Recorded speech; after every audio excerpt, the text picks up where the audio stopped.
right, so we're continuing our look at the elements of organizational structures, and there are 6 that we are looking at. Remember, the first is work specialization. The second is departmentalization. Then we have chain of command and span of control.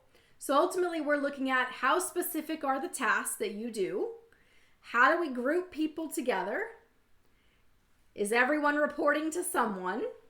And then how many people report to you? Now we have 2 elements of organizational structure left, which is centralization versus decentralization. So where are the decisions made? And then the last one we'll look at in the next video, which is formalization. How much rules and processes are all written out? How formal is that structure? So let's look right now, though, at centralization and decentralization. So we talk about centralization. We are talking about having all the decision-making concentrated typically higher up in the organization, whereas decentralization means we have more delegation, that we are pushing down some of that authority to lower levels of the organization to allow employees to make decisions. So employee empowerment is decentralization, giving more authority to our employees to make decisions. Well, why might you choose a more centralized or decentralized approach? Well, if your business spans a large geographic region, let's call it geography, then it's very hard to be very centralized because you don't know what's happening at all your different locations. So if your employees are quite far apart, maybe they're in different countries and different provinces, remember they're going to encounter different challenges. And so it's difficult to have the main office make all the decisions if there's unique differences in different areas. Maybe there's cultural differences that are impacting your employees and your customers because you are located in many different countries. Then you're probably going to be more decentralized because you need the employees in those particular regions to be able to make decisions. So you need them to have the authority as opposed to the main office. If you have highly technical or skilled workers, then they are the content experts. You, the management, may not be. So if you have highly technical or skilled workers, you're more likely to have that empowered employee, that decentralization. Now, you are more likely to be centralized if your organization is under threat. So we have instability here. Maybe there is, like we're dealing with COVID, and so very unique and new circumstances, we need to make decisions quickly. The more centralized, the less people involved in decision making, the quicker we can make them. So if your organization is under threat or the environment around it's quite unstable, then you would rather it be more centralized so you can quickly respond. So perhaps your normal target market, the group you normally sell your goods to, something has changed quite considerably among them. And so then a centralized organization will be able to respond more quickly. If you are a small organization, so maybe you are a family business or a small business, so only a handful of employees, having it concentrated in the owner making the decisions can help the organization. If you need to make significant decisions,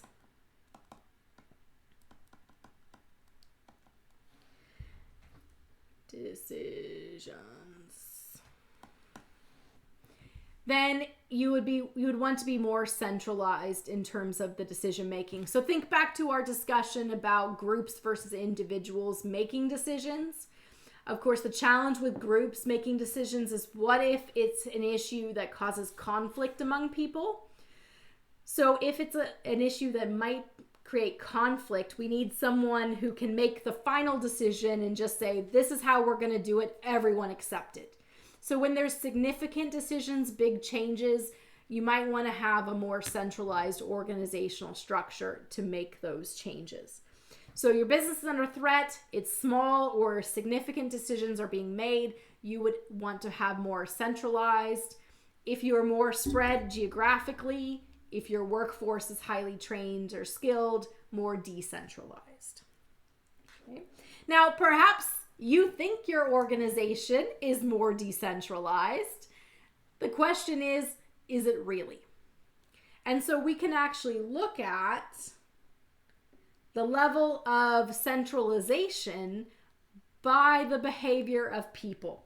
So this idea comes from Daniel Brass, a professor from the University of Kentucky, and he looks at the type of networks. That is, how do people interact?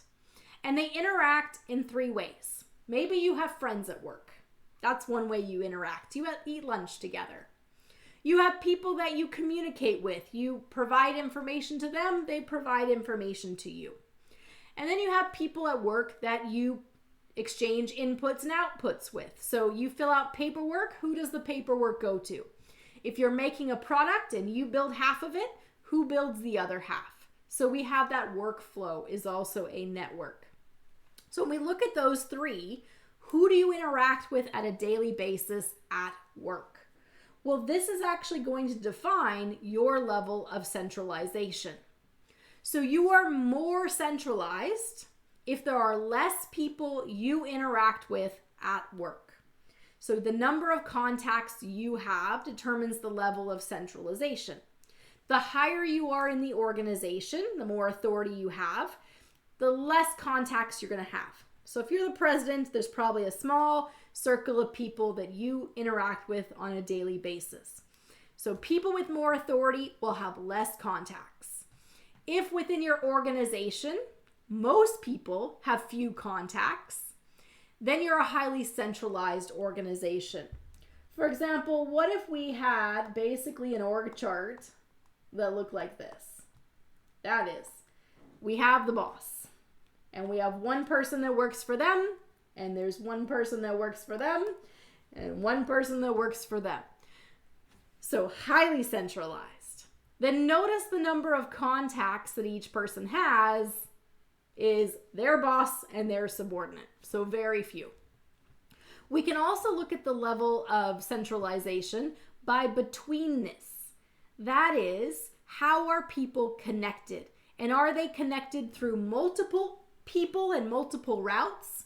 Or is there a single person that they connect through? So if this is person A and this is person C, notice their only connection for interaction is B. So if A wants to send something to C, they have to go through B. B is the intermediary. So when people don't have multiple connections, so we don't have them all interacting with each other, instead they have to go to an intermediary, then you're going to be more centralized. And we look at, how do you do your job? When you do your job, if you have to go through someone else, then you're not very close with the other people at work. The less closeness you have, the more centralized you are.